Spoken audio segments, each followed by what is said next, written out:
Okay,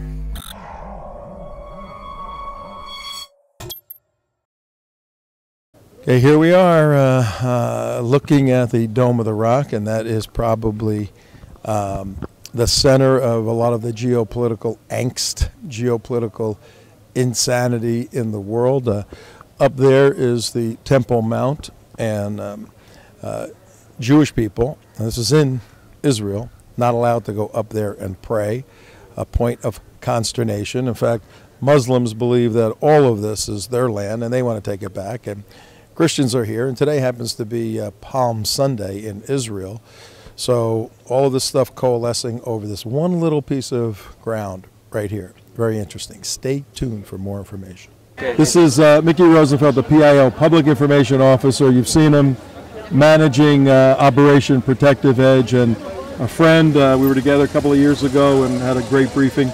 Micky, it's all yours. At the moment we're at the Western Wall, one of the most important out of the 3 different holy sites in and around the Old City. In terms of the Israeli National Police, altogether there are 29,000 police officers in and around the area of the country, and I'm talking about from the northern border until the southern border. Here in Jerusalem, where we are focusing on Jerusalem specifically, there are 3,000 Israeli police officers that are located in and around in Jerusalem. And if we focus inside Jerusalem, inside the Old City, we were talking about more than 600 Israeli police officers that work on regular police operations that are taking place both in and around the Old City. We're talking about 9 main entrances into the Old City, those of you that are familiar with the geography of the Old City. There is only one main entrance to the Temple Mount itself, and that is behind me, the Mugrabim Gate, which you can see the ramp going up to the Mugrabim Gate.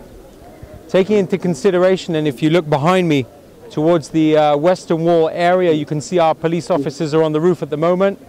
You can see our police officers in blue uniform, which is the Israeli National Police uniform.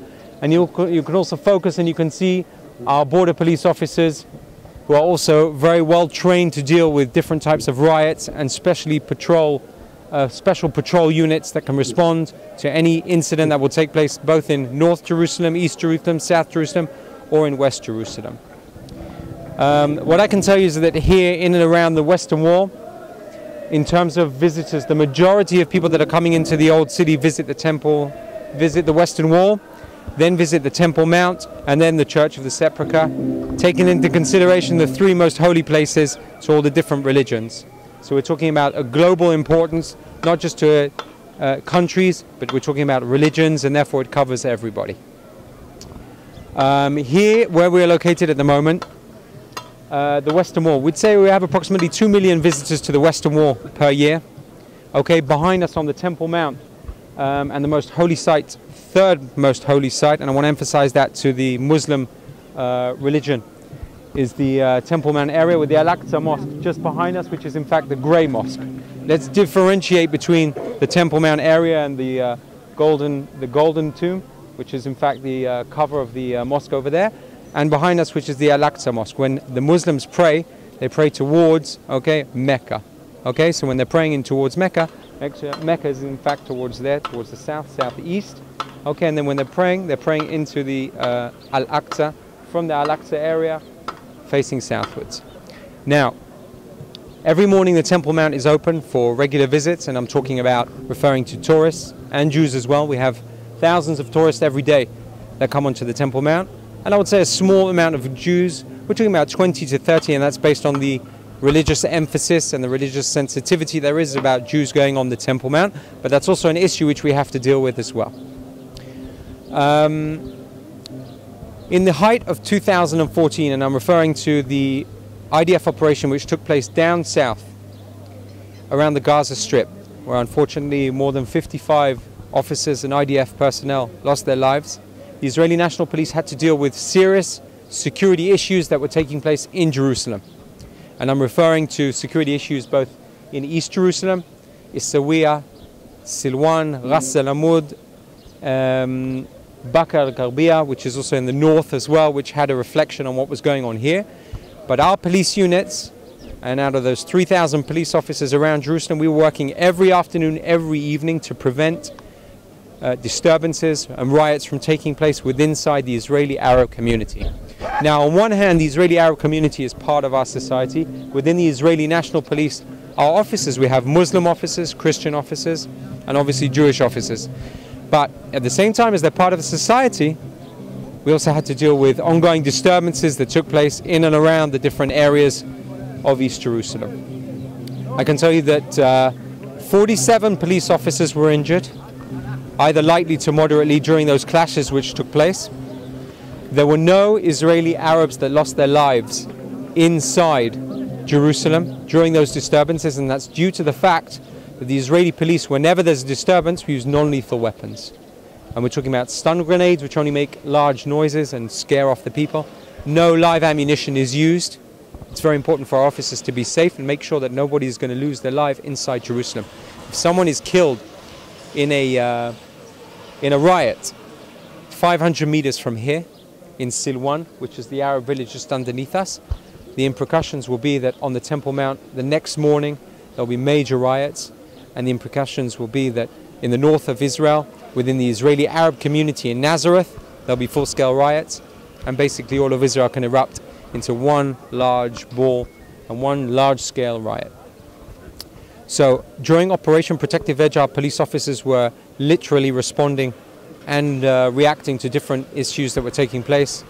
I can confirm that after the end of Operation Protective Edge, those incidents continued in and around the different areas for a further 3 months.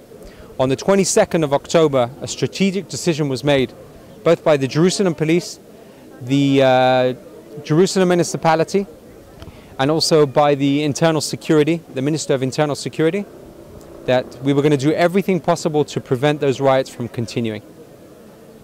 And then what happened was we transferred our officers not just from carrying out regular security at central bus stations and at railway stations and the light rail which runs through Jerusalem and gives access to all of Jerusalem from north to south, but we were going to focus on having our officers now working inside those Arab villages, constantly patrolling inside those Arab villages.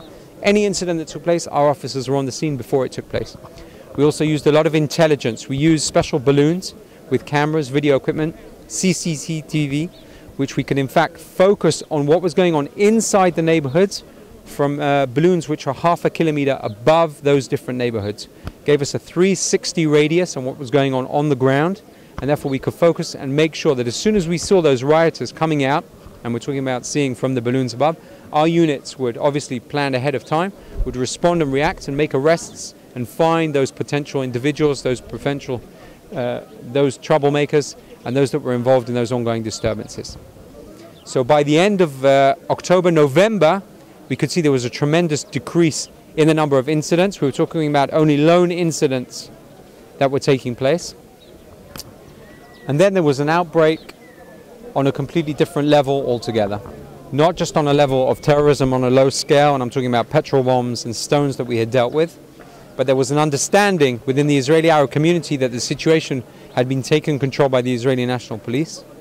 And what had taken place then, towards the beginning of November, is we experienced a number of serious terrorist attacks that had taken place inside Jerusalem. The first, unfortunately, was outside the police headquarters, which is just about 2 miles from here, where, as I mentioned, people who are within the Israeli Arab community are part of our community. They receive benefits, they go to the hospitals, and they have work permits.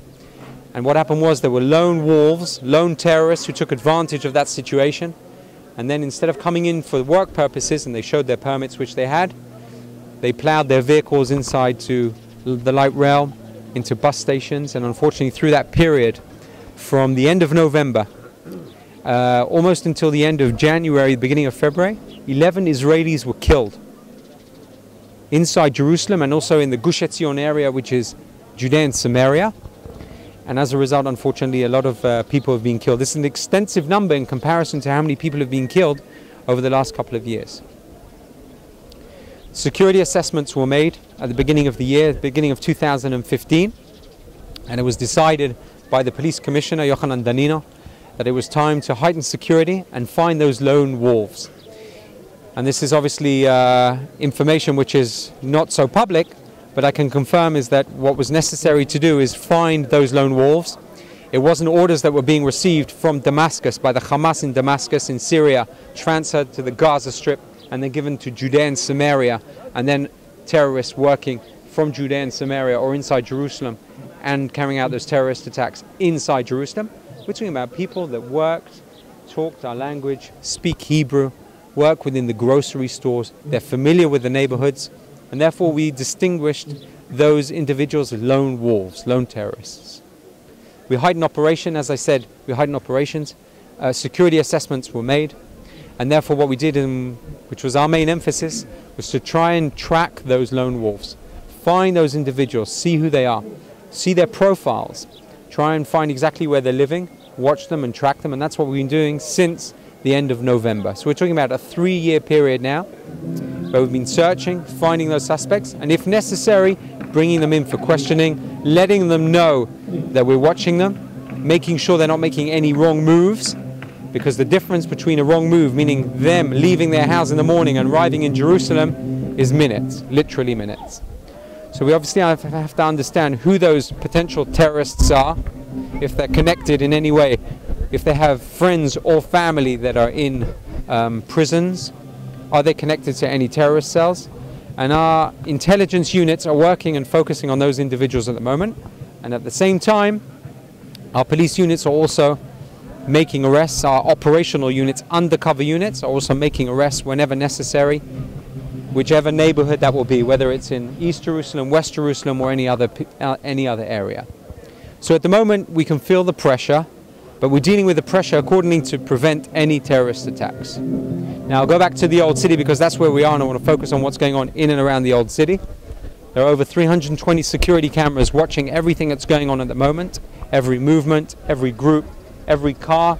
If necessary, we can focus with these cameras on those number plates. We can see exactly what car is based in which car park, and I'm talking about in southern Jerusalem, West Jerusalem, East Jerusalem.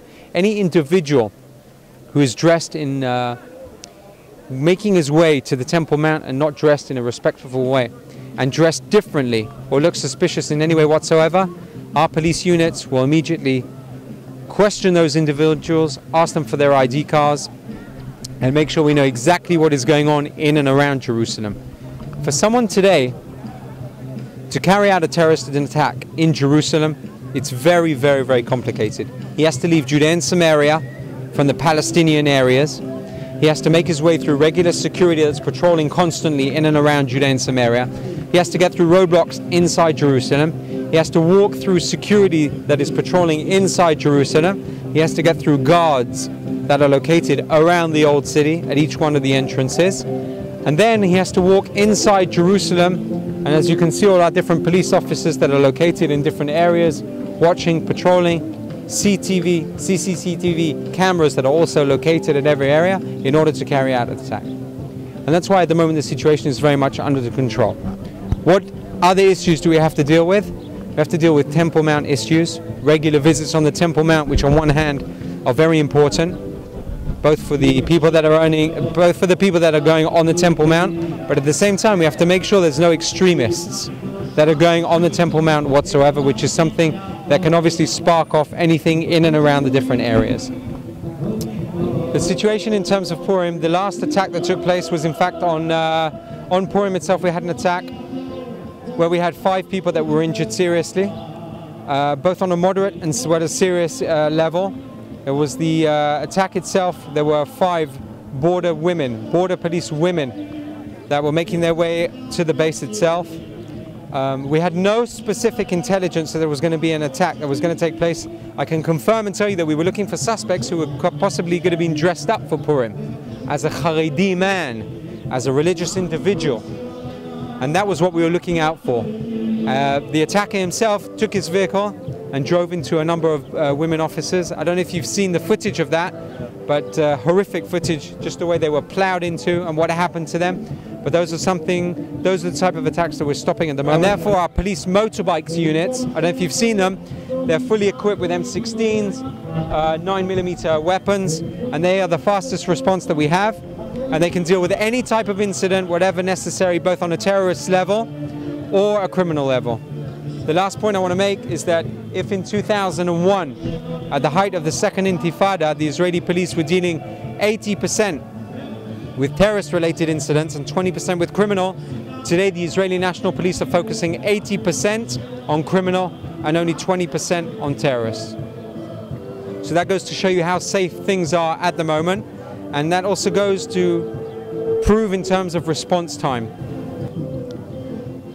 I'll give you one example, one last example, also in terms of the connection with the members of public and how people understand what security issues are about, which is also very important. There was a terrorist attack, if you remember, in 2008 in Jerusalem outside the central bus station. How did that attack take place?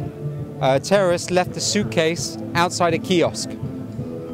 The man who was in charge of the kiosk, what he did was, he called the Israeli National Police and he said there's a suspicious suitcase. He told everyone who was standing around to leave the area. His own initial reaction. At the same time, he was onto the phone with the police and he said, listen, there's a suspicious object, and we were trying to receive information from him, okay, and we told him what to do and tell people to go away. There was an immediate explosion which was heard in the background. So that just goes to show, and only one person unfortunately was killed, but that goes to show you what type of ongoing security and understanding of security there is to the members of the public, both when they see the officers, when they don't see undercover officers, and general security. What could we do when we go back to the U.S. to assist you in your job? I think what is very important in terms of what's going on in terms of security on the ground in the United States and both within the European communities, I think that security has to be heightened at the moment in the United States as well as in the major European cities. There's a major problem of IS, both inside America as well as inside Europe, both from locals, and I'm talking about foreigners with passports who have traveled to Turkey, traveled to Syria, and that is something that both in Israel we're dealing with. We've made more than 25 arrests of Israeli Arabs that have gone to Turkey and disappeared and then come back, and those are potential terrorists, and who knows how many people they've killed. Okay, so we're talking about potential, not just potential murderers and potential terrorists, but we're talking about terrorists themselves that are now on home soil, are now in the United States and on European soil. And those are the individuals that you have to find, and those are the individuals you have to get to before they get to us.